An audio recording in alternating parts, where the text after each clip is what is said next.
O Poder Executivo Municipal de São Francisco do Sul, representado pelo prefeito, senhor Renato Gama Lobo, sente-se honrado com a presença de todos nesta importante audiência pública. Para compor a mesa de autoridades, convidamos o prefeito de São Francisco do Sul, excelentíssimo senhor Renato Gama Lobo.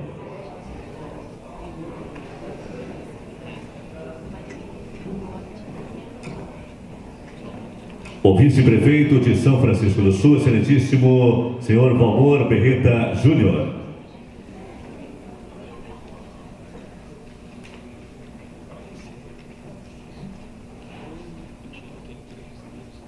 O coordenador do processo de revisão participativa do Plano Diretor de São Francisco do Sul, senhor Ângelo Pereira Costa.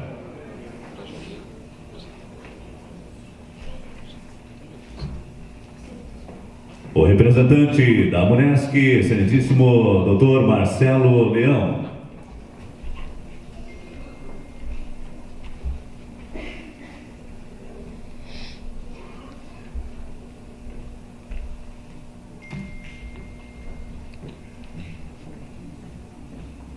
Convidamos a todos os presentes para, em posição de respeito, cantarem o hino nacional brasileiro.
Destacamos a presença das autoridades nesta noite, o comandante do 20º Batalhão da Polícia Militar, Moisés Garcia Junqueira, vice-presidente da CISFES, Carlos André Veiga, chefe do escritório técnico do IFAM, Luci Batalha, a todos os secretários, gerentes, funcionários e a comunidade, o nosso muito obrigado pela presença. A Lei Federal 10.257 de 2001, mais conhecida como Estatuto das Cidades, é a regulamentação dos artigos 182 e 183 da Constituição Federal e estabelece parâmetros e diretrizes da política e gestão urbana do Brasil. O plano diretor está definido no Estatuto das Cidades como instrumento básico para orientar a política de desenvolvimento e de ordenamento da expansão urbana do município. É uma lei municipal elaborada pela Prefeitura com a participação da Câmara Municipal e da sociedade, que visa estabelecer e organizar o crescimento, o funcionamento, o planejamento territorial da cidade e orientar as prioridades de investimentos. O processo de elaboração do plano diretor deve ser conduzido pelo Poder Executivo, articulado com o Poder Legislativo e sociedade civil. A participação da população deve ser estimulada para que o plano diretor corresponda à realidade e expectativas quanto ao futuro.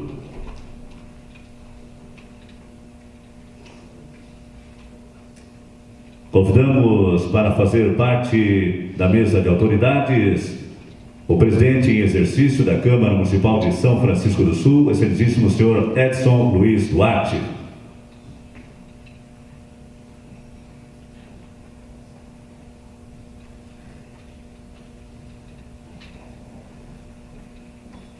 Registramos e agradecemos também a presença do vereador Wilson Ledu Batista.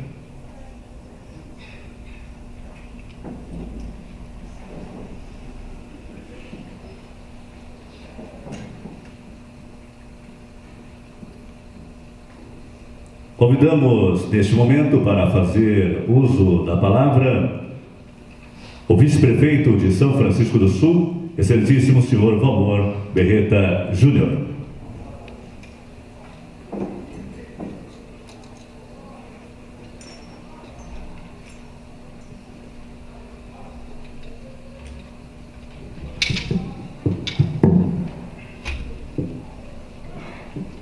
Boa noite a todos. Cumprimentando o prefeito municipal, Renato Gama Lobo, estendo meus cumprimentos às demais autoridades já nominadas pelo cerimonial. Em rápidas palavras, entendo ser hoje o início de uma nova caminhada para a nossa cidade. Os anseios, os questionamentos, as dúvidas começam aqui. Nesse momento, se inicia o fórum para discutir a nossa cidade. Inicia-se aqui o fórum para, de uma maneira democrática, de maneira construtiva, acima de tudo, fazer um futuro melhor para a nossa cidade. Desejo a todos vocês e a todas as outras reuniões que virão, que sejam, acima de tudo, profícuas, inteligentes e comprometidas com a nossa cidade. Muito obrigado.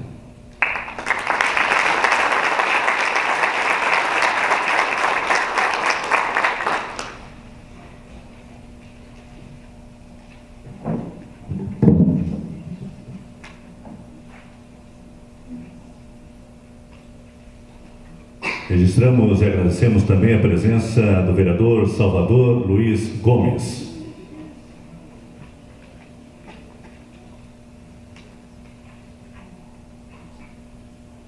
Convidamos para fazer uso da palavra neste momento prefeito de São Francisco do Sul, excelentíssimo senhor Renato Gama Lobo.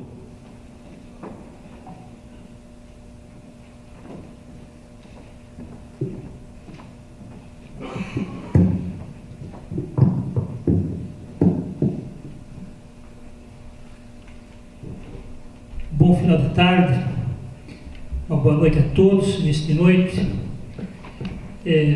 As saudações eu vou...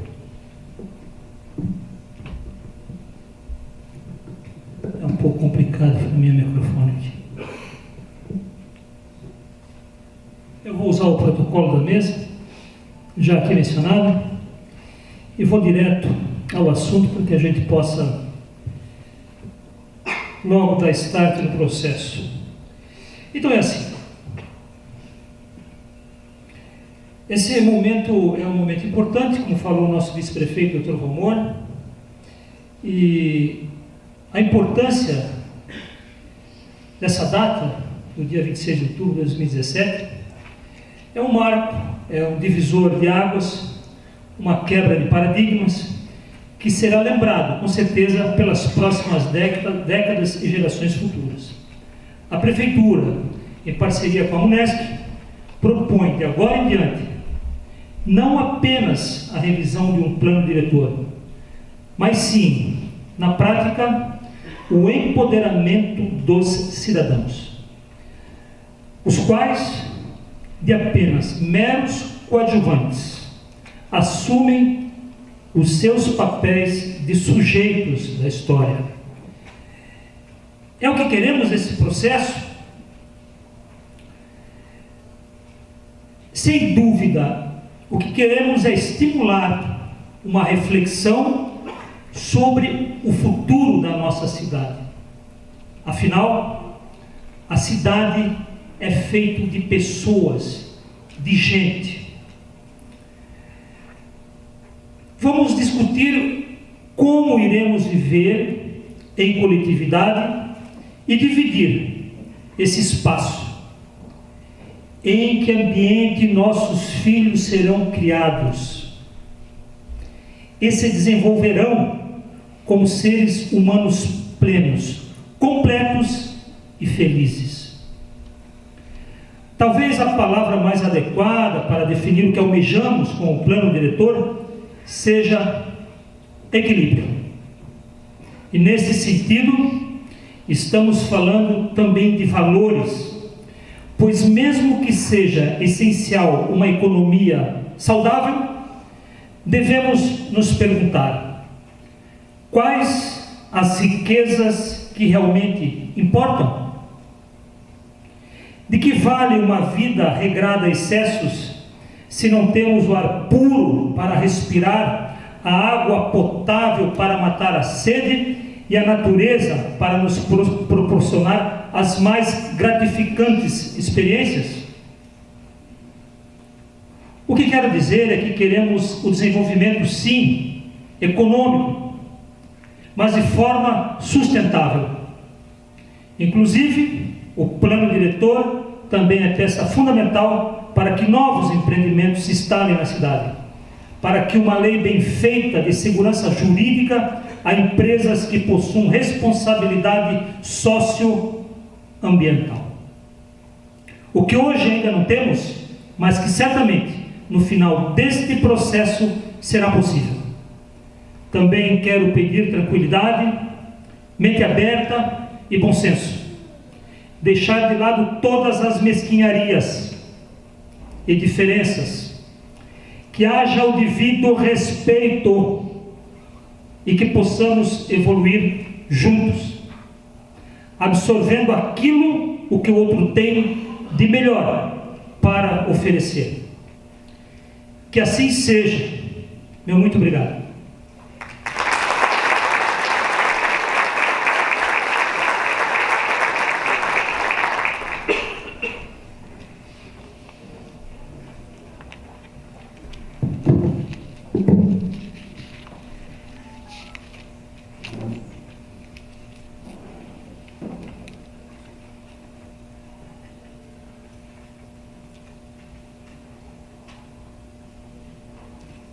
Senhoras e senhores, neste momento encerra-se a sessão de abertura da audiência pública. Agradecemos a todos os componentes da mesa que neste momento será desfeita para darmos continuidade aos trabalhos previstos para a noite de hoje.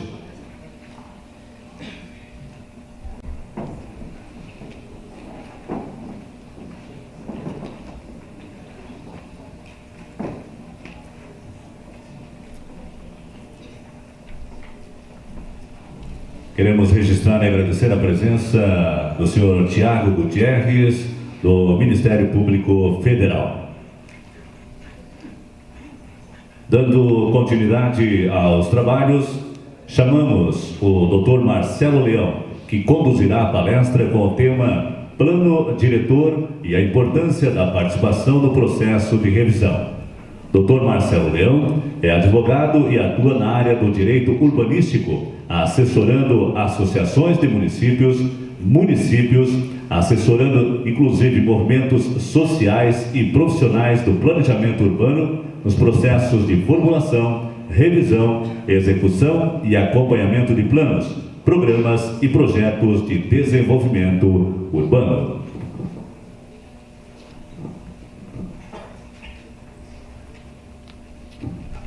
Posso começar então, né? Muito obrigado. Fazer um pequeno preâmbulo aí, eu me apresentar, né? Foi dito, meu nome é Marcelo Leão, advogo nessa área, infelizmente ainda muito pouco conhecida no Brasil, mas que tem uma importância tremenda, que é a área do direito urbanístico. Particularmente, peço licença para fazer uma fala um pouco mais particular, porque a última vez que eu estive aqui em São Francisco do Sul foi nesse auditório, fazendo uma palestra na Conferência da Cidade do Município, eu acho que faz uns 4 anos, e era sobre a questão da participação. O direito à participação nos processos é uma bandeira de quem atua em prol da aplicação do Estatuto da Cidade, de quem acredita no movimento pela reforma urbana, de quem acredita no desenvolvimento socioambiental de uma cidade com inclusão socioespacial, né? E para mim é muito gratificante, né, depois dessa fala que a gente fez na época da conferência, alguns meses depois eu fui convidado a compor o quadro de assessores externos e consultores da UNESCO. E aí hoje a gente presta assessoria para a associação nessas temáticas relativas a planos, programas e projetos de desenvolvimento urbano. Então esse é desse lugar que eu venho, né, de uma atuação comprometida com a pauta mais republicana do trato da questão urbana, né, e com uma agenda muito bem definida, inclusive internacionalmente, com relação ao direito à cidade, né. É desse lugar que eu gostaria de fazer essa minha fala de hoje, não enquanto um técnico, no presente momento, que vai assessorar. Eu peço licença ao senhor prefeito, ao senhor vice-prefeito, para que eu possa dar uma opinião, mais enquanto um técnico engajado e comprometido com a aplicação, a eficácia do Estatuto da Cidade e com os direitos, né, constitucionalmente assegurados a participação e controle social nos processos da política urbana, né? Então, a primeira luta é que essa palavra plano diretor participativo não seja conto da carochinha, né? Que não seja algo que de fato supere a lógica tecnocrática que existia até antes do Estatuto da Cidade. Então, nesse sentido, eu felicito ao seu prefeito nas palavras, quando ele comenta que assim, um desenvolvimento de um determinado setor, ele não está desvinculado da necessidade de um desenvolvimento de outros desenvolvimentos na cidade. Um não pode se sobrepor ao outro, né? E ter o foco de que, se esse processo é um processo participativo, não são as máquinas que decidem, são as pessoas, são os movimentos sociais, é a academia, é o setor produtivo, enfim, são todos aqueles que vivem na cidade e aqueles que vivem a cidade, no seu dia a dia, no seu cotidiano. Então, todos aqueles que contribuem com a transformação dela, né? Então, por favor, pode passar. O que é um plano diretor participativo, então? O que seria, né? Pode ir passando. Ele pode ser entendido como uma lei que dá a direção dos rumos que um município pretende tomar dentro de um determinado tempo. O nome é plano diretor. Ele dirige, ele aponta uma direção, né? Sendo que, pode ir passando, né? Próximo. Por que então ele é participativo? Para cumprir tabela? para poder dizer que eu, fazendo um plano participativo, acesso um recurso em Brasília, ou porque eu valorizo as pessoas que vivem na cidade e a cidade. Ele é participativo porque a participação é um direito garantido em lei, que faz com que a população não só opine, mas também como ela possa decidir, e essa é a palavra-chave, dividir responsabilidades com o poder público na definição desses rumos que a cidade tem que tomar. Não é? Essa palavra dividir responsabilidade, a gente costuma pautar nas falas a respeito do plano participativo, quando a gente está falando.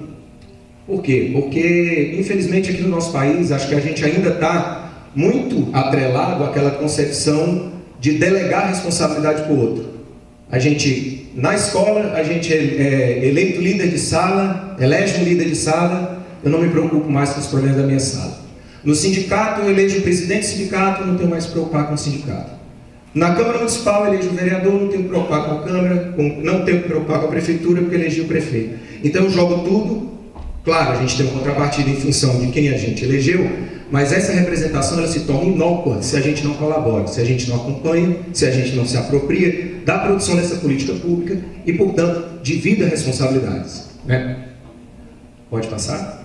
Então, e qual a lei que garante claramente essa participação, se esse plano participativo é um direito? Qual a lei que me assegura isso? O Estatuto da Cidade, que é uma lei de 2001, a Lei 10.257, é uma lei que estabelece diretrizes sobre como fazer essa política urbana e que instrumentos eu posso utilizar para alcançar. Né?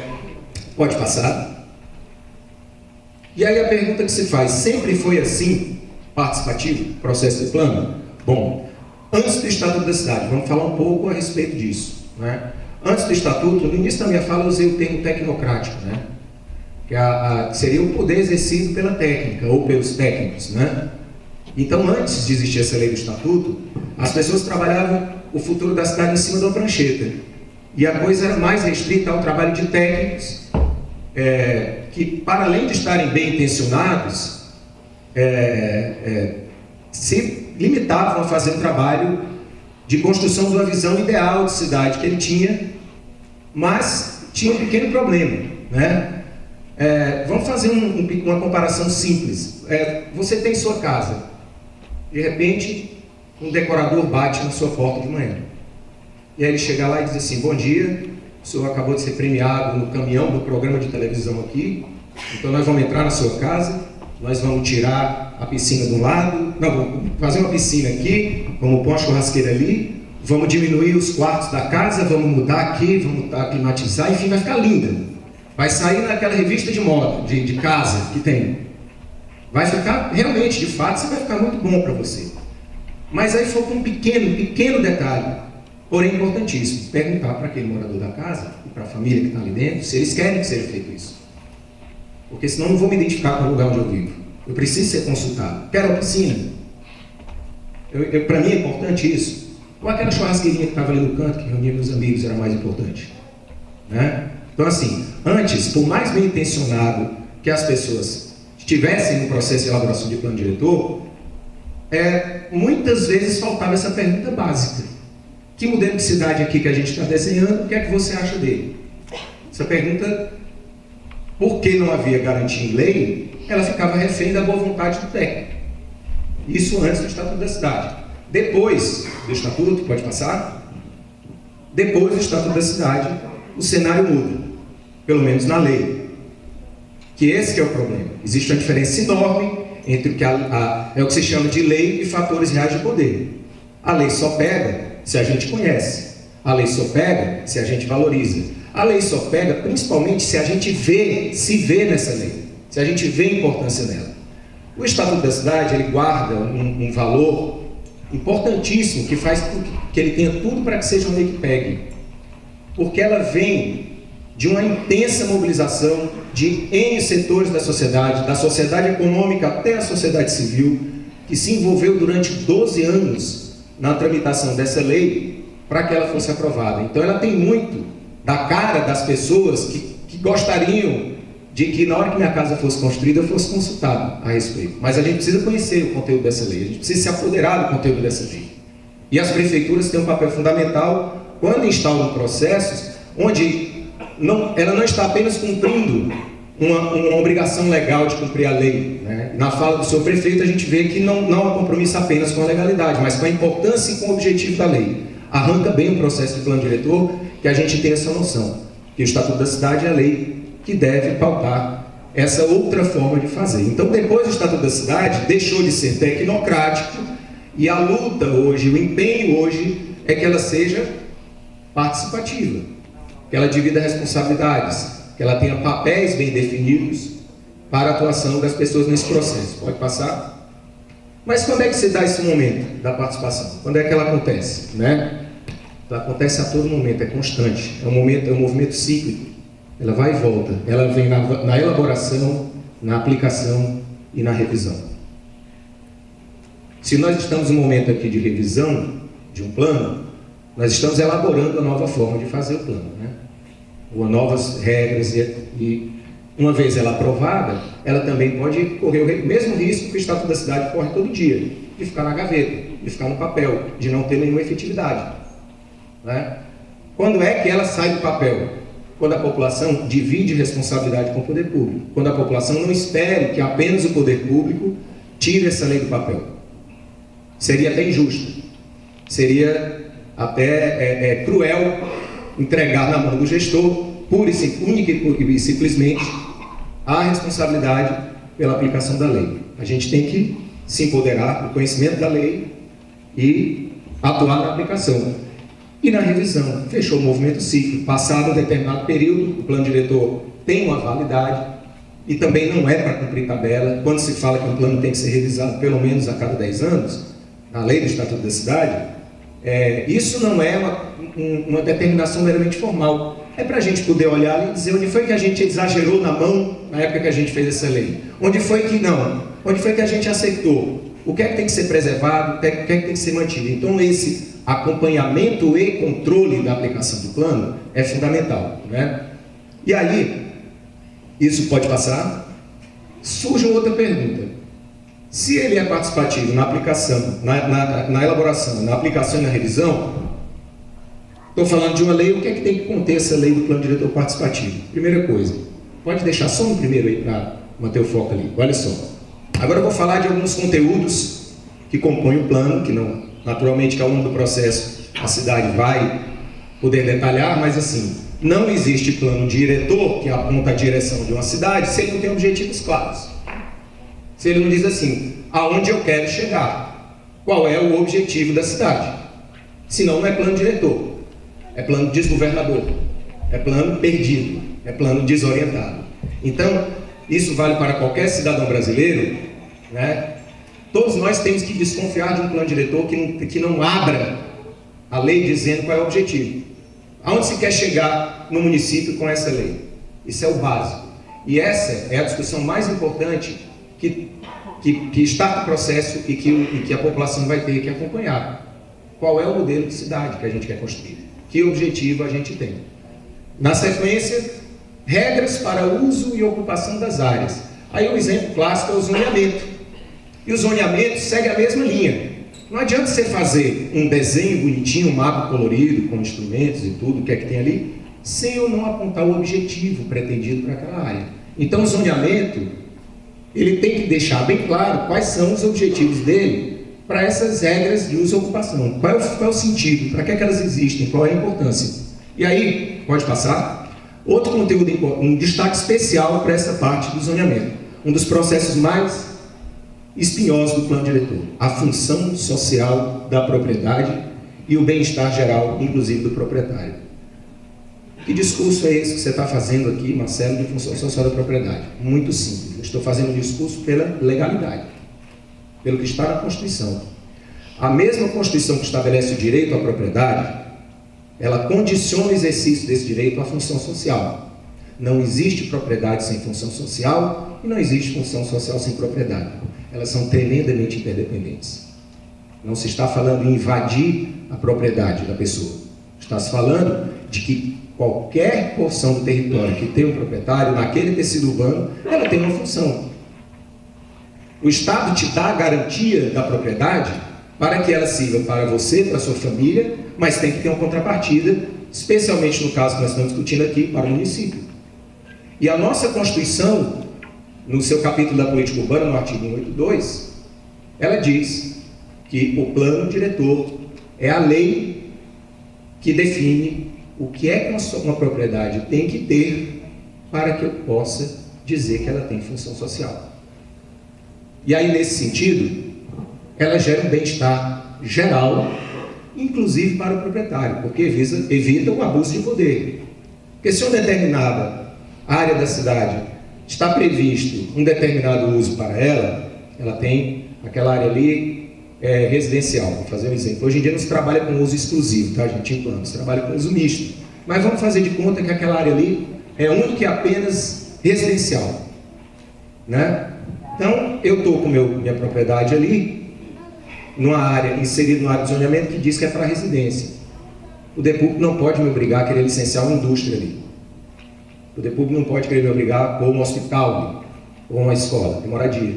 Daí vocês começam a entender que o plano ele vira um contrato importantíssimo, onde a população, entendida inclusive os proprietários de imóveis no meio urbano, tem o direito de participar da discussão do plano para entender que rumo vai ser dado para a propriedade dele, para que ele tenha a chamada segurança jurídica, para que evite o abuso de autoridade sobre a propriedade dele. Então, a gente tem que encarar com muita tranquilidade essa discussão e definitivamente o país precisa compreender que a propriedade ela é um elemento condicionado à função social e que o plano diretor é que define. Extrapolou o que está no plano diretor, eu posso ter inconstitucionalidade. Daí a gente começa a entender por que é importante a gente participar da discussão. Então, passado esse destaque, nos conteúdos também, e aí o zoneamento que eu estava falando, o zoneamento que vai estabelecer muito dessa função social, né? E o que é que tem que conter mais nessa lei do plano?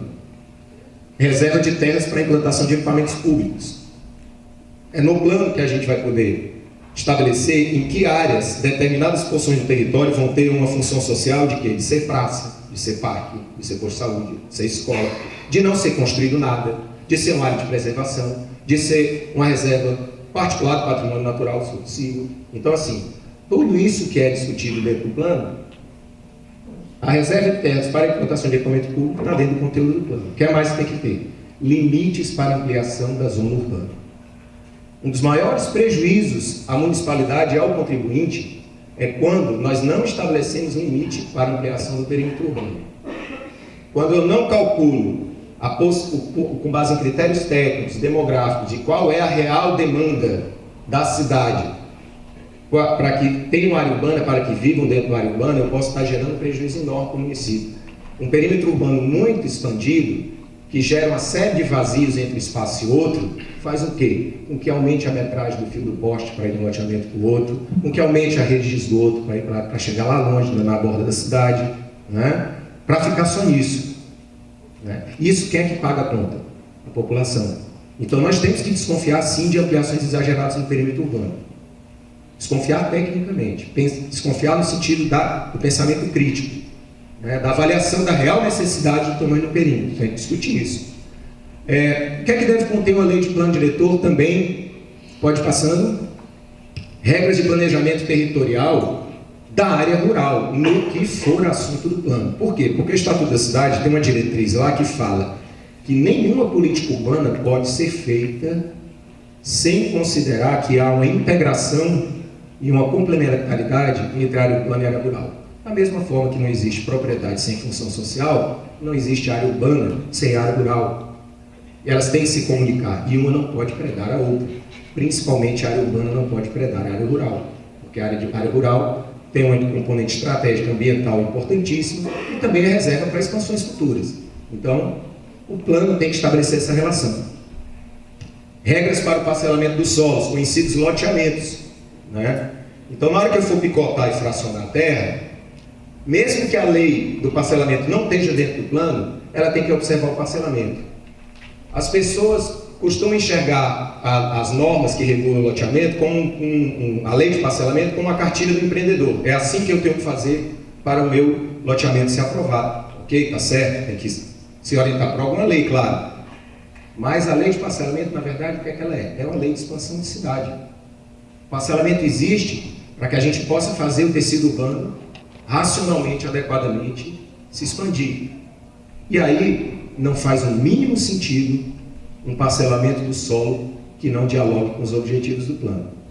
Não faz o mínimo sentido eu ter uma regra de parcelamento que deponha contra aquele objetivo, aonde se quer chegar com esse plano diretor. Por isso que se recomenda, a moderna técnica, se recomenda que as normas de parcelamento sejam trabalhadas dentro do plano, por duas coisas: para garantir essa relação necessária entre plano diretor e parcelamento, e também para facilitar a consulta e aplicação, porque aí o empreendedor está ali com o plano diretor, tudo num caderno só, as normas de usurpação do plano e o próprio parcelamento, né? O que mais tem que ter no plano? Pode passar? Regras para proteger as áreas importantes para a história e para a cultura do município. Eu acho que esse tema é totalmente desconhecido em São Francisco do Sul, né? Ou eu estou enganado? Ou nós não estamos numa cidade com um conjunto de patrimônio histórico importantíssimo, talvez até para o planeta. Mas eu acredito que até esse espaço aqui traduza o que significa regras para proteger áreas importantes para a história e para a cultura do município. Acredito que esse casario que está ali fora tem uma importância enorme, como esse equipamento, esse cine-teatro também tem importância. E nesse sentido, o plano diretor não pode cegar para isso. Se o município tem um conjunto de patrimônio, ele tem que ter um mínimo de diretrizes de como as leis locais que versam sobre o assunto estejam harmonizadas com o quê? Com os objetivos da cidade. Adiante. Regras para proteger áreas importantes para a paisagem local. Direito à paisagem. Quem já ouviu falar dessa expressão? Vou fazer uma pergunta. Levanta a mão quem já ouviu falar de direito à paisagem. Pode olhar para trás, quem está aqui na frente. Pode olhar, gente, para trás. Olha quanta gente conhece direito à paisagem. Isso é um direito fundamental. É um direito importantíssimo para a economia, para a qualidade de vida, para contar a história da cidade, para que meu filho, para que meu neto possa entender de onde ele vem, para que a cidade tenha identidade. Então, você trabalhar com o direito à paisagem é importantíssimo. E num município belíssimo e apaixonante como esse, se nós cegamos contraditoriamente para a paisagem, que é feita para a gente ver, nós estamos talvez cometendo um grande crime contra a cidade, contra a economia, contra a sociedade, contra as gerações. Então, é importantíssimo, né? O que mais que o plano tem que ter? Regras para proteger áreas importantes para o meio ambiente. Marcelo, por que tu acha bonitinho o passarinho, a vegetação? Sim. Sim. E não é só porque eu acho bonitinho, não, é porque eu acho vital, porque senão a gente não estava aqui. E não é só, e aí, desculpem, eu dei uma opinião, mas a minha opinião pouco importa, porque isso está na lei. Não sou eu que estou dizendo que as normas ambientais são importantes, é a lei. Então, se existe alguma crítica, alguma restrição à norma ambiental, participem do processo de discussão e aplicação dessa legislação e provem que ela está ultrapassada. Mas no momento é o que nós temos para trabalhar e nós temos o dever de fazer cumprir. Então, um plano não pode cegar para a legislação ambiental. Lembrando que existe uma relação muito íntima e necessária do direito urbanístico com o direito ambiental. Existe uma relação importantíssima da política urbana com a política ambiental. Se faz um apelido, às vezes até meio cruel, com as agendas, fala que a agenda urbana é a agenda marrom e a agenda ambiental é a agenda verde, mas são agendas que se combinam e são agendas que se dependem. E o plano diretor, por ser agenda urbana, a agenda marrom, ele não pode se considerar a agenda verde. Eles são intrinsecamente ligados, né? Adiante. Regras para proteger a população contra catástrofes naturais. Porque a gente tem medo? Porque a gente tem pena? Não. Porque é uma necessidade. A própria legislação ambiental. Qual é o objetivo do APP, gente? É só proteger o verde, a natureza? Não. É assegurar a qualidade de vida, é assegurar segurança, saúde para as pessoas. Da mesma forma, quando a gente fala em segurança, existe uma relação direta, e não é à toa que eu pus aí meio ambiente e defesa civil junto. Porque são questões que estão na lei, e detalhe, não sou eu que estou dizendo, mas a Lei Nacional de Proteção e Defesa Civil diz o quê? Que se as pessoas estão em área de risco, cabe ao município cuidar para que se minimize o risco de quem está lá e não tem para onde ir, e outra, antes de pensar em tirar as pessoas dali, respeitar o princípio da não remoção, porque isso causa impacto, inclusive ambiental, muitas vezes, né? E também ele não só tem que garantir, mitigar esse impacto, o risco que as pessoas têm, como vedar novas ocupações em área de risco, por uma questão ambiental e por uma questão de defesa civil. A Lei Nacional de Proteção de Defesa Civil, convido os senhores a fazer uma consulta, uma pesquisa sobre ela. Você vai ver lá no Estatuto da Cidade a importância dele para a política urbana, e a Lei Nacional de Proteção e Defesa Civil. Acho que essa trinca, Código Florestal, Estatuto da Cidade e Lei de Proteção e Defesa Civil, mais a Lei de Mobilidade, ela tem muito o que dizer para nós, e a Lei de Acessibilidade, ela tem muito o que dizer para nós nesse trabalho que nós estamos fazendo aqui, né? Pode passar adiante. Reserva de espaços para moradia digna. Eu não estou falando de casa, não estou falando de habitação. Aí eu estarei falando só de Coab. A gente não está falando da casa, a gente está falando da moradia. A moradia é bem mais do que a casa humana. É o entorno, é a possibilidade de eu conviver com o meu vizinho, é a área de lazer, são os espaços de fruição pública. Isso cria não só ambientes, cria ambiências, que é um conjunto de estudo, né? E aí, nesse caso, nós vamos negar que existem diferenças sociais no município? Ou todo mundo é milionário aqui? Né? Ou todo mundo é pobre aqui? Ou todo mundo é classe média aqui? Não, existem diferenças, né? E dentro desses perfis, nem todo mundo tem acesso à cidade onde eles vivem. Então, sob pena da gente condenar populações mais humildes que vivem na cidade a não poderem criar seus netos, ver seus netos crescerem nas cidades onde eles nasceram porque elas ficaram muito caras, é que eu preciso pensar numa política habitacional que estabeleça as regras especiais para garantir a chamada inclusão socioespacial. Isso é a ideia do Marcelo, de qualquer técnico? Não. Isso está no Estatuto da Cidade. Isso é lei, desde 2001. Adiante. Regras para planejamento do transporte e da mobilidade. E aí nós não vamos falar apenas de mobilidade urbana, nós vamos falar de mobilidade humana. É o direito de ir e vir. É a possibilidade, se eu construir um plano diretor que me dá condições para que eu viva na cidade, para que eu viva a cidade, eu tenho que criar condições para que eu me desloque dentro dessa cidade. Que indistintamente qualquer cidadão, a pé, de carro, de skate, de bicicleta, de ônibus ou de qualquer, tenha condições de optar por um modo de se locomover. E aí o plano, é ele quem vai fazer a mobilidade? Não. Ele vai startar um processo que pode chegar, que tem que dialogar com um plano específico de mobilidade. O plano faz regras gerais sobre isso, né? Adiante. Prioridade de investimentos a serem aplicados no município no que for assunto do plano. Bom,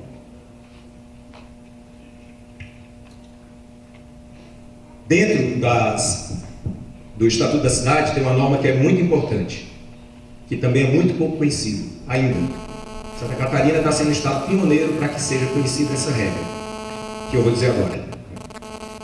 O plano diretor é parte do processo de planejamento municipal, não só territorial.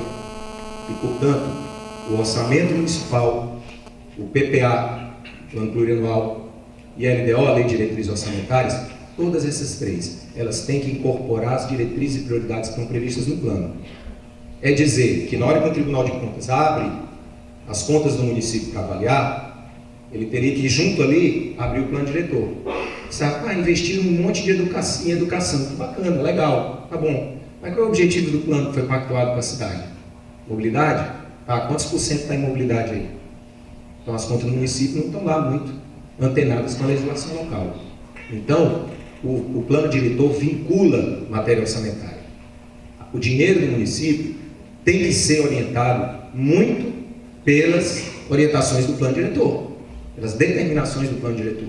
Então, a partir de um plano diretor bem construído, nós podemos perceber o que é que pode ser prioridade em termos de investimento a ser realizado no município.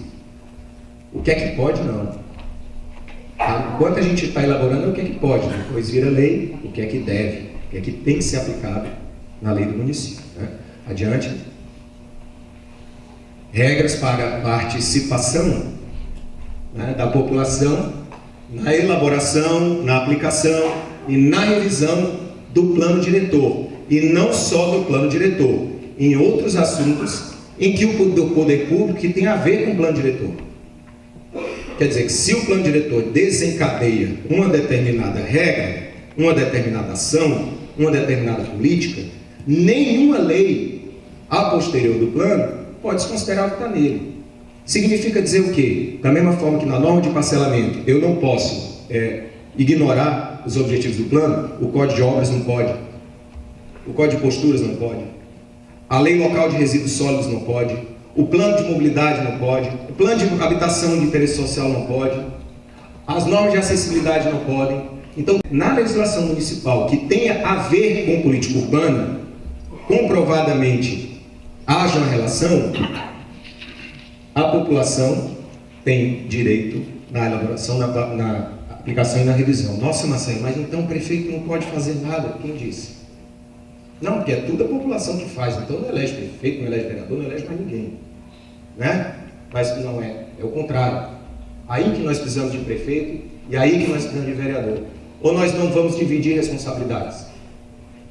Então a participação é nesse sentido. Não é para delegar. Não é para a população no assembleísmo chegar e dizer: prefeito, faça isso, vereador, faça aquilo. Não.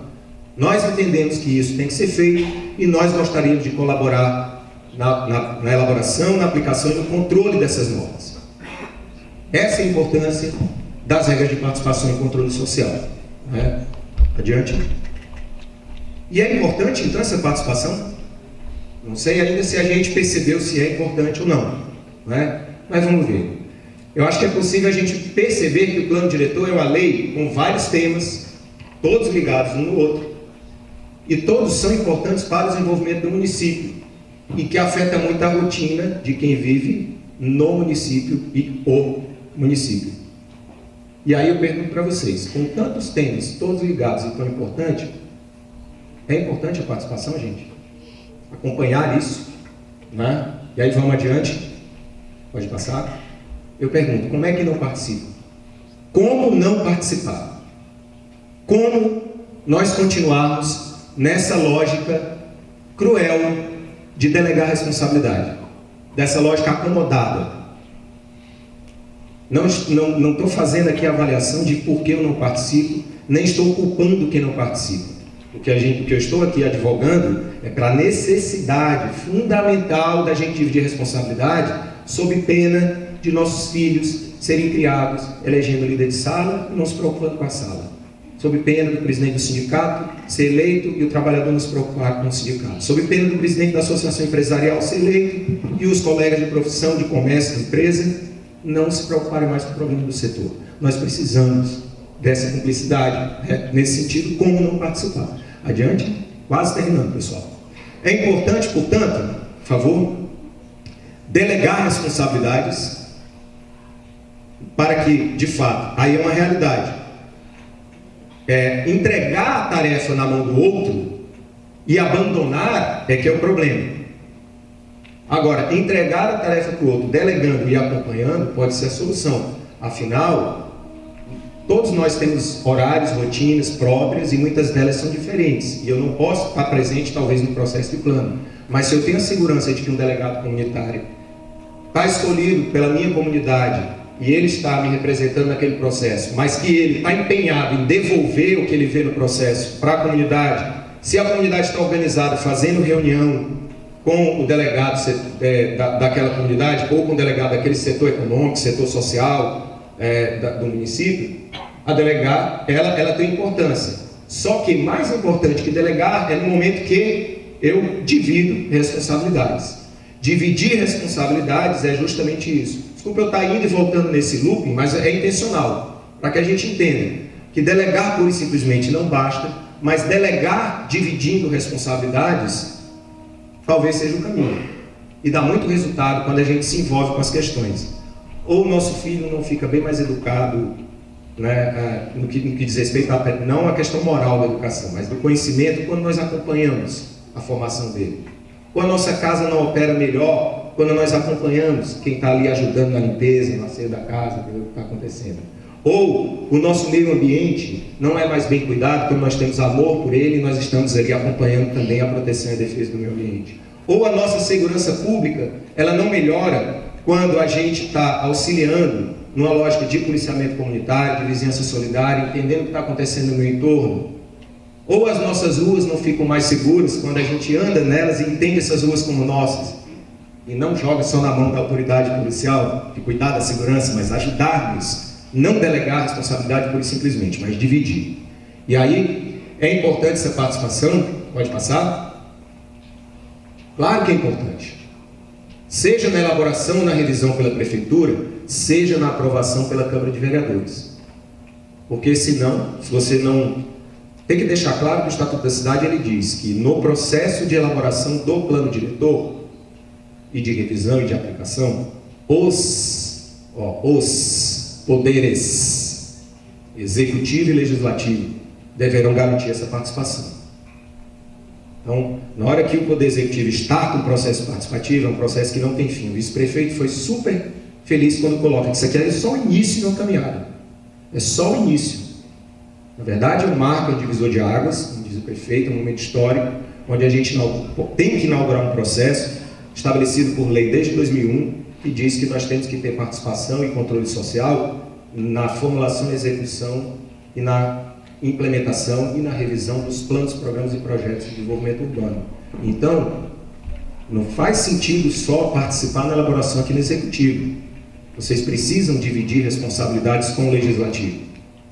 Eu não queria estar na pele de um vereador se eu tivesse que sozinho decidir se aquele plano diretor tem que ser aprovado ou não. É muito cruel também isso. Achar que o vereador... Não, então está na mão da Câmara, agora a Câmara vai votar com eles. Não. Agora tem que acontecer com transparência, todos os setores, com seu interesse, vá na Câmara Municipal defender a proposta que o município, que o Executivo encaminhar. Diria um urbanista célebre brasileiro chamado Flávio Vilaça, que assim, tem interesse não é feio. Feio é não pôr o interesse na mesa. E nós temos que respeitar, muitas vezes, militante da área ambiental olha para o proprietário e diz: que cara cruel, está falando que quer defender a propriedade dele. Gente, é a opinião do cara. Como proprietário, um proprietário de terra, um empresário, não pode chamar o ambientalista de eco-chato porque ele está levantando determinada bandeira. Ele não está levantando bandeira, ele está defendendo uma política pública, prevista em lei. E aí, nesse sentido, esse tipo de interação, ele tem que vir à tona como? Colocando interesse na mesa, sem vergonha de dizer que tem interesse, e debater a respeito desse interesse. E isso se dá na Câmara também, não só no Executivo. Pode passar? E é tão importante essa participação que ela é um direito. Se ela não servisse para nada, não tinha entrado na lei. E como eu falei para vocês, os 12 anos de tramitação do Estatuto da Cidade são só uma pequena etapa de um processo que durou mais de 5 décadas, onde N especialistas de diversos setores concluíram que sem participação, só com tecnocracia, plano diretor nenhum dá resultado, porque a cidade não se vê nele. Então, por isso, isso tinha que ter que ser colocado na lei, não só para disciplinar e obrigar as pessoas, mas para que isso atravesse as gerações. Ano após ano, as pessoas entenderem a importância disso. Então, é tão importante que ela é um direito. Nesse sentido, gente, participemos do processo do Plano Diretor de São Francisco do Sul. De antemão, enquanto técnicos que vão assessorar e apoiar a Prefeitura, a gente tem que dizer para vocês que o nosso objetivo aqui, logo mais vai ser apresentada a metodologia de como vai ser dado o processo. O nosso objetivo não é induzir decisões, nem fazer cabeça de ninguém. Nosso objetivo é garantir a arena, é garantir o espaço, é garantir a chamada, os gregos que falavam da ágora, né? A grande praça, onde as pessoas se reúnem para discutir assuntos da cidade. A metodologia é a ágora. Nosso papel, enquanto técnicos, é garantir o espaço para que as pessoas manifestem seus interesses. A isenção, não existe neutralidade, é óbvio que eu tenho uma postura, é óbvio que cada técnico da Prefeitura e da Unesp tem uma visão de mundo, mas nós trabalhamos eticamente para atuar com isenção para que os interesses dos N setores da cidade sejam postos na mesa sem nenhum problema. E aí, a gente encerra essa exposição aqui, extraindo a fonte. A gente recomenda muito, muito ao longo do processo, a gente vai disponibilizar esse material, é uma cartilha que é feita pela Frente Nacional dos Vereadores pela Reforma Urbana, que na época foi com o apoio do ANTAM, Conselho Federal de Engenharia, que na época é Arquitetura, e com o Ministério da Cidade, isso no início dos anos 2000, era uma cartilha que falava dos vereadores no processo de elaboração de planos diretores participativos, mas que tem muita informação sobre o que é que tem que ter no plano diretor, que eu extraí para trazer para cá para essa exposição, e tudo isso aqui que eu falei, gente, não é nada na frente que você pode ler uma pequena cartilha. Então a gente vai deixar o link, vai ficar disponível para que vocês possam acompanhar mais detalhadamente esses temas. A caminhada desse vice-prefeito está só começando, tá, gente? Está só começando. Cabe vocês agora, dentro dessa visão generosa que a prefeitura está trazendo, de abrir o espaço e de ter método, ter as regras pactuadas, e vocês se empoderarem desse processo. E acompanhar. E colaborar pela cidade. E não pelo interesse próprio. Não olhar para cá, para um bico, mas olhar para cá e olhar para cá. Tá? Então, muito obrigado, é isso.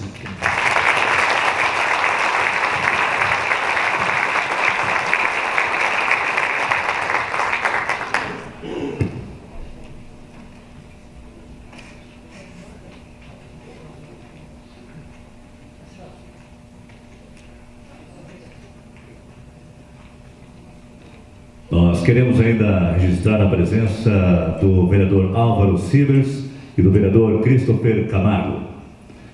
Agora, a equipe da Munesc, composta pela arquiteta Natália e a arquiteta Tabata, farão a apresentação do processo de revisão.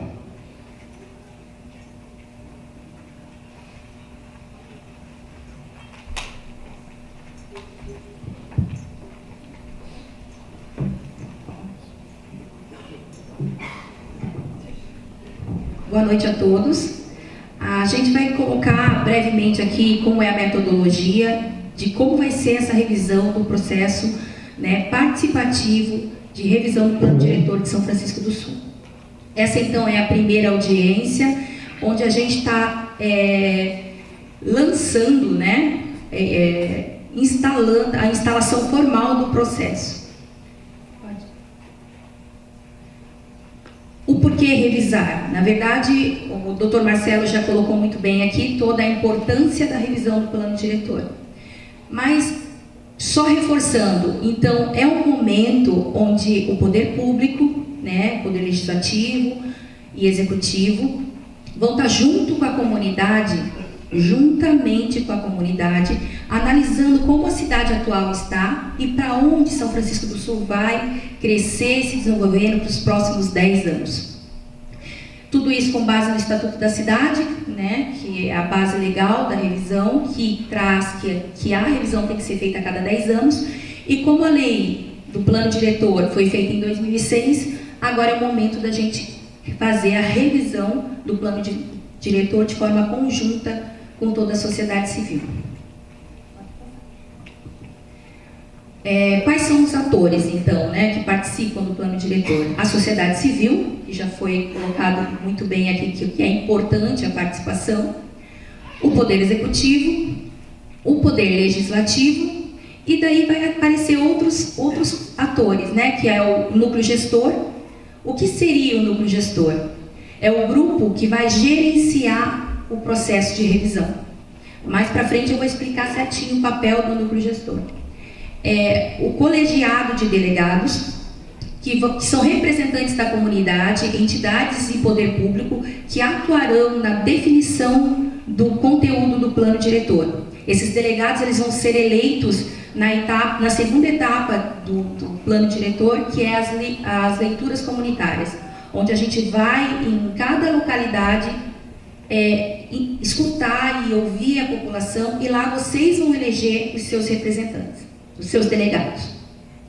O grupo operacional, que é a equipe interna da prefeitura, que garantirá a operacionalidade das tarefas do processo de revisão do plano, e ele está decretado, quer dizer, tem uma portaria, que é o número 14.500, onde tem todos os responsáveis por esse grupo operacional, que vai fazer funcionar todas essas reuniões, essa audiência pública, é o que está por trás de todo o funcionamento do processo de revisão. A gente tem o grupo técnico, que é a equipe técnica da Prefeitura Municipal, juntamente com a Munesc, que realizará a compatibilização dos anseios da sociedade civil, onde vai vir de resultado dessas reuniões comunitárias, junto com uma leitura técnica da cidade atual, e tudo isso se condensará numa minuta, né, de revisão do plano diretor. Só voltando ali, então a gente também tem uma portaria onde já tem a nomeação do grupo técnico, que é a 14.499 de 2017. Pode passar. O que seria, então, o núcleo gestor? Esse é um momento bem importante, porque a partir dessa audiência a gente vai formar o núcleo gestor. O núcleo gestor, então, a gente tem o decreto que formaliza a instalação do processo de revisão do plano diretor, que é o 2.664 de 2017, e ali prevê, então, que o núcleo de gestor é um órgão colegiado do processo participativo de revisão do plano diretor do município de São Francisco do Sul, de natureza deliberativa, consultiva e propositiva, e que tem como objetivos gerenciar o processo de revisão do plano diretor, vocês que vão acompanhar e avaliar todo esse processo, garantir efetiva participação da sociedade civil de acordo com as etapas previstas na metodologia do processo de revisão. Então, vocês vão cobrar a efetividade de todo o processo, de todas as etapas. Promover e integrar políticas e ações voltadas à revisão do plano diretor. Interagir com órgãos colegiados de políticas públicas existentes no município, buscando a integração dos mesmos ao processo participativo de revisão do plano diretor. Interagir com os diversos agentes públicos e privados que constroem e utilizam o espaço urbano. Pode? O que compete, então, ao núcleo gestor? Além de toda essa importância, é facilitar e defender a efetiva participação da sociedade civil. Vocês têm que motivar a sociedade, os vizinhos, os amigos a virem, a participarem e terem essa importância, verem junto com vocês a importância de participar. Estimular a ampliação e o aperfeiçoamento dos mecanismos de participação e controle social do processo. Propor critérios para a divisão dos municípios em áreas contemplando comunidades urbanas e rurais, para fins de realização e das reuniões e leituras comunitárias, destinada à coleta de dados, informações e eleições dos delegados territoriais. Como eu disse, a segunda etapa do processo é a leitura comunitária. Quem vai montar o mapa do município e dizer aonde a gente tem que ir ouvir a população, quais são os locais ideais para a gente coletar esse panorama de como está a cidade atual e ter esse resultado, é o próprio núcleo gestor. E supervisionar os seguintes produtos aplicáveis ao processo de revisão do plano diretor, que é o plano de trabalho de ações, o calendário de eventos participativos, ou seja, as audiências, todos os eventos, seminários que foram necessários para a elaboração da revisão do plano, análise de diagnósticos realizados e versões prévias de documentos a serem divulgados. Pode passar.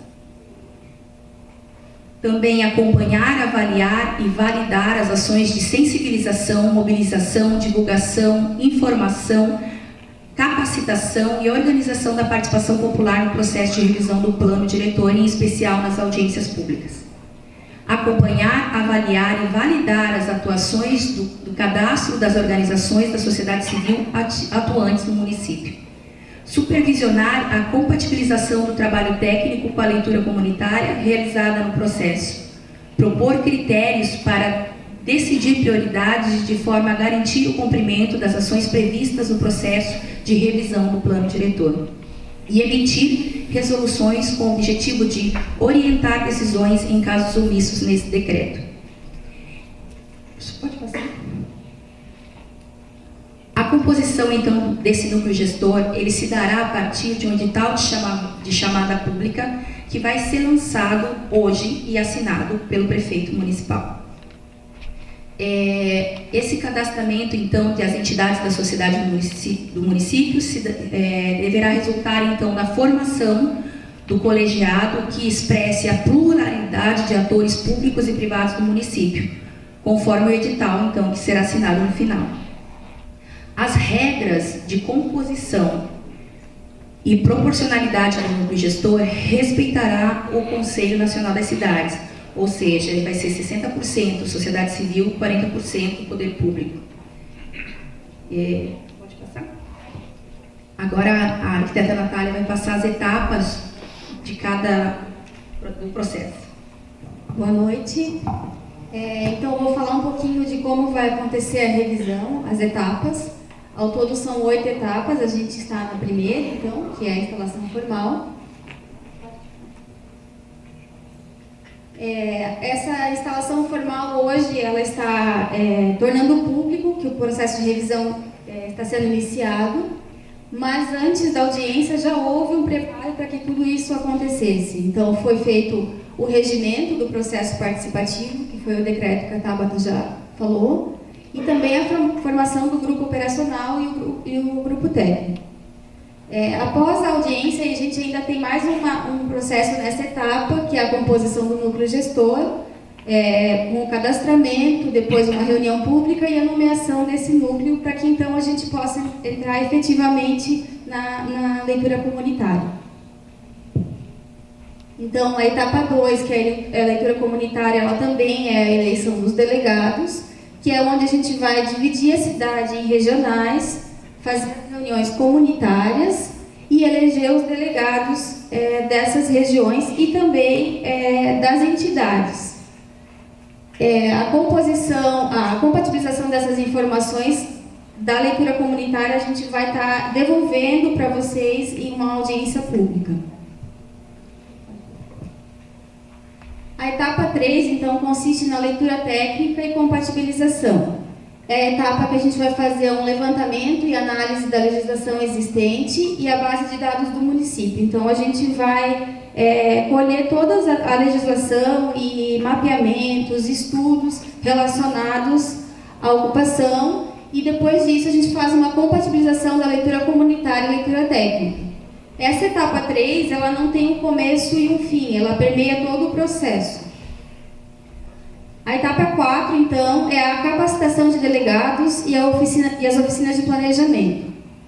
Os delegados eleitos nas leituras comunitárias, eles vão ser capacitados para que então sejam feitas propostas nas oficinas de planejamento relacionadas ao conteúdo do plano diretor.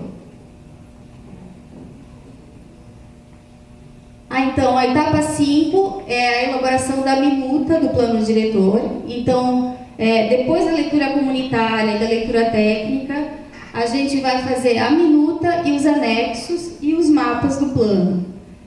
Depois, com essa minuta finalizada, vai ser disponibilizado para consulta pública e também será apresentado em audiência pública.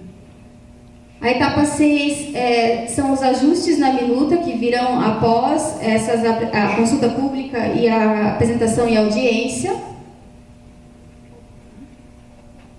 E novamente, depois dos ajustes, a gente vai para a etapa 7, novamente em audiência pública, apresentando o resultado final, que depois será encaminhado na etapa 8 como projeto de lei para a Câmara de Vereadores. Como vocês podem acompanhar todo esse processo? A gente vai disponibilizar sempre no site da Prefeitura um link com todos os documentos, notícias, agenda e também na página do Facebook da Prefeitura. Obrigada.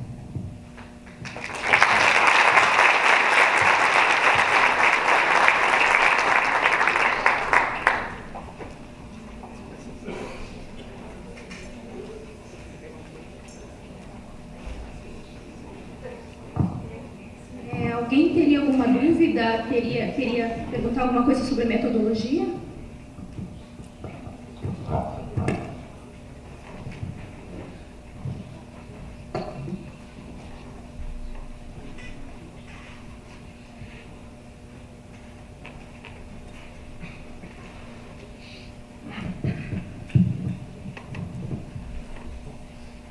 Vou ficar em pé. Boa noite a todos. Eu sou André Veiga, vice-presidente da Associação Empresarial de São Francisco do Sul. Primeiro, cumprimentar o Dr. Marcelo, e mais uma vez nos reencontrarmos. Tive aqui a oportunidade, quando o senhor esteve aqui falando sobre a questão do Estatuto das Cidades e todo esse cronograma, só que infelizmente ainda não avançamos, que não temos ainda o Conselho das Cidades aqui no nosso município. Espero que possamos avançar nisso também.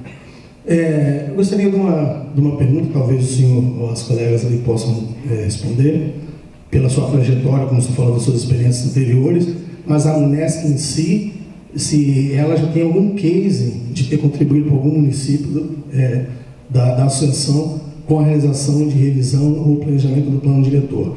E se em virtude da necessidade da data que nós temos, por ter se passado o prazo, né, constante no Estatuto das Cidades, se nós teremos um tempo hábil para discutirmos isso com toda essa amplitude, conforme foi falado, né? E a questão também que muito me chamou a atenção, a participação da Câmara de Vereadores. E hoje seria importante também, na abertura, ouvirmos a casa que representa o povo, né?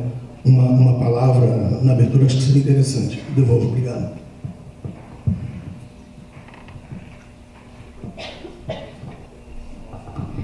Só queria colocar então que a Munesc está realizando, assessorando 5 dos nossos municípios associados na revisão dos planos diretores.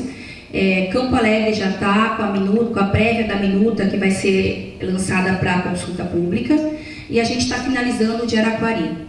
Ainda a gente está em desenvolvimento com Barra do Sul, São Bento, Rio Negrinho e São Francisco do Sul, que iniciou. Tá, ok? Eu vou passar para o Dr. Marcelo, então.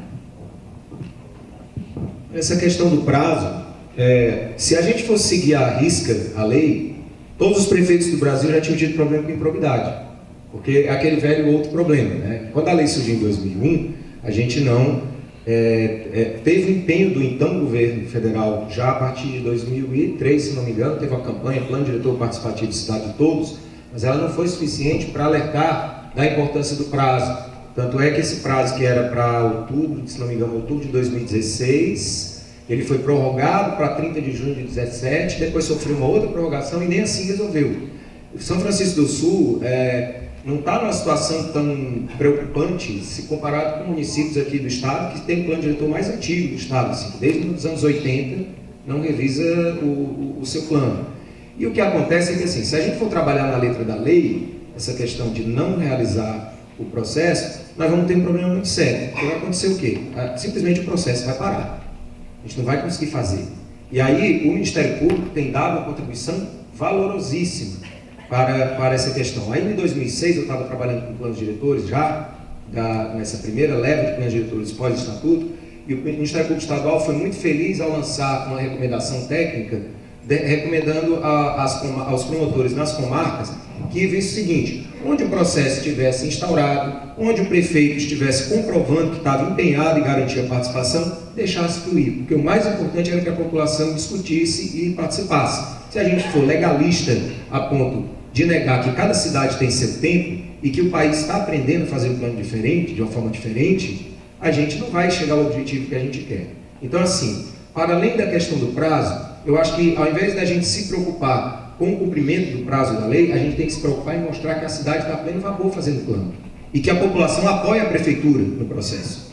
Dividir a responsabilidade é isso, é dar apoio ao prefeito, é dar apoio ao presidente da Câmara e dizer, bom, esse plano tem regra, esse plano tem metodologia, esse plano tem núcleo gestor, esse plano tem delegados, a informação é produzida com transparência, as contribuições vêm, a dimensão técnica é corretamente combinada com a dimensão comunitária. Técnico não é Deus, mas a voz do povo necessariamente também não é a voz de Deus, porque o povo também tem que entender um pouco da técnica. Então o desafio é cruzar a dimensão técnica com a comunitária. É entender que nem tudo que a gente quer para a cidade é permitido, porque se eu quiser morar 1 metro do rio, eu estou desrespeitando a legislação ambiental.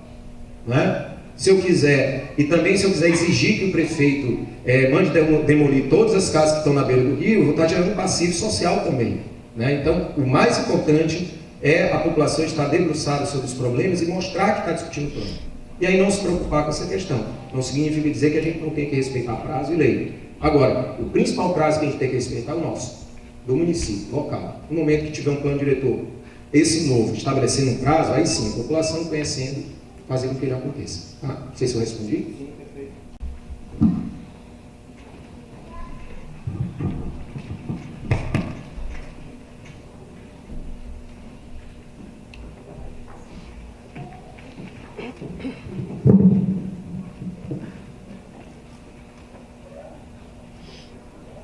Neste momento, chamamos o prefeito Renato Gamalobo para a assinatura do edital de chamada pública para cadastramento de entidades da sociedade civil para a constituição do núcleo gestor do processo participativo de revisão do plano diretor do município de São Francisco do Sul.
Lembrando que o edital será publicado no Diário dos Municípios e também em jornal de circulação. Isso acontecerá amanhã e estará disponível também no site da Prefeitura Municipal, www.saofranciscodosul.sc.gov.br. O cadastramento será até às 13h30 do dia 16 de novembro de 2017. Passaremos agora então à leitura da ata. Convidamos o secretário da audiência de hoje, senhor Giovanni Carlos de Barros.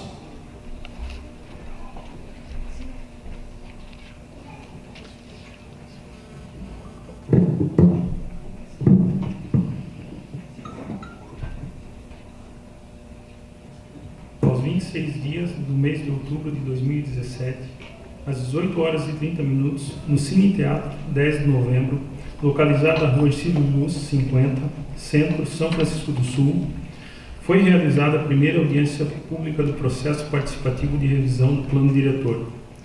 O mestre de cerimônia agradeceu a presença de todos e chamou para compor a mesa o chefe do Poder Executivo, o senhor Renato Gama Lobo, o vice-prefeito, o senhor Valmor Berreta Júnior, o coordenador do processo participativo, o senhor Ângelo Pereira Costa, o senhor Edson Luiz Duarte, presidente em exercício da mesa diretora da Câmara de Vereadores de São Francisco do Sul, e o doutor Marcelo Leão, representante da Unesco. Registrou-se a presença das demais autoridades, comunidade francisquense, lideranças comunitárias, movimentos sociais e entidades e instituições representantes da comunidade francisquense, constantes na lista de presença anexa a esta ata. Iniciada a audiência, o mestre de cerimônias apresentou o objetivo da referida, que trata do processo de elaboração do plano diretor conduzido pelo Poder Executivo em articulação com o Poder Legislativo e sociedade civil. Para que o referido plano corresponda à realidade e expectativa quanto ao futuro. O mestre de cerimônia chamou a palavra o vice-prefeito municipal, que explanou sobre a importância da participação democrática para a elaboração do plano diretor. Na sequência, o senhor prefeito municipal Renato Gama Lobo também destacou a importância da participação popular, que esta é um marco, um divisor de águas no processo de construção. Ressaltou a parceria com a Unesco e, acima de tudo, ressaltou o empoderamento do cidadão, que assumirá papel importante na história. O mestre de cerimônia registrou a presença do Dr. Tiago Gutierrez, procurador da República. Ao encerramento da fala do prefeito municipal, a mesa foi desfeita, dando continuidade aos trabalhos. O Dr. Marcelo Leão, assessor jurídico urbanístico da Unesco, explanou sobre a importância da revisão do plano diretor participativo, apresentando um resgate da legislação vigente, a qual embasará o desenvolvimento dos trabalhos de revisão do plano diretor de São Francisco do Sul, de forma participativa, conforme o Estatuto da Cidade, Lei Federal 10.257/01. Contextualizou sobre a função da sociedade. Contextualizou sobre a função social da propriedade e sobre a importância da participação da sociedade civil em todas as etapas da revisão do plano diretor participativo. O mestre de cerimônia registrou a presença dos vereadores Christopher Camargo Oliveira e Álvaro Cibres. Seguindo o cronograma, a audiência pública, as arquitetas Natália de Souza Zata e Tabata Yumi Fujioka, da Unesco, explanaram sobre a metodologia da revisão do plano diretor participativo, apresentando um panorama dos trabalhos desenvolvidos até a primeira audiência e instalação formal do processo de revisão do plano diretor e as próximas etapas do processo de revisão, destacando os principais atores que deverão participar de cada uma das etapas, conforme o diagrama geral fornecido no momento do credenciamento da audiência. Destacaram também que todos os trabalhos de revisão do plano diretor poderão ser acompanhados através do site www.sanfranciscodosul.sc.gov.br e na página da Prefeitura Municipal de São Francisco do Sul no Facebook.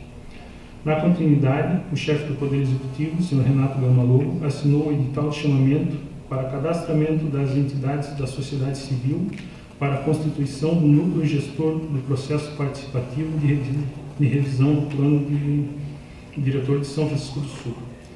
Nada mais havendo ser tratado, o mestre de cerimônia deu por encerrada a audiência, da qual foi lavrada a ata, assinada por mim, Giovanni Carlos de Barros, membro do grupo operacional, da coordenadora de administração Juliana Capaldo, pelo presidente do grupo técnico Ângelo Pereira Costa, o doutor Marcelo Leão, Natália de Souza Zata e Tabata Ime Frigioca, representantes da Unesc, o presidente da mesa diretora em exercício, Edson Luiz Duarte, o vice-prefeito, Valmor Berreta Júnior, e pelo chefe do Poder Executivo, Renato Gama Lobo.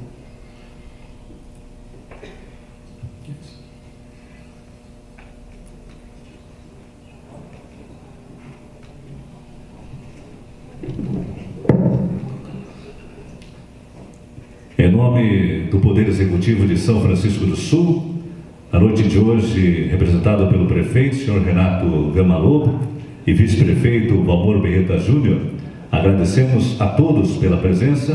Tenham todos uma boa noite.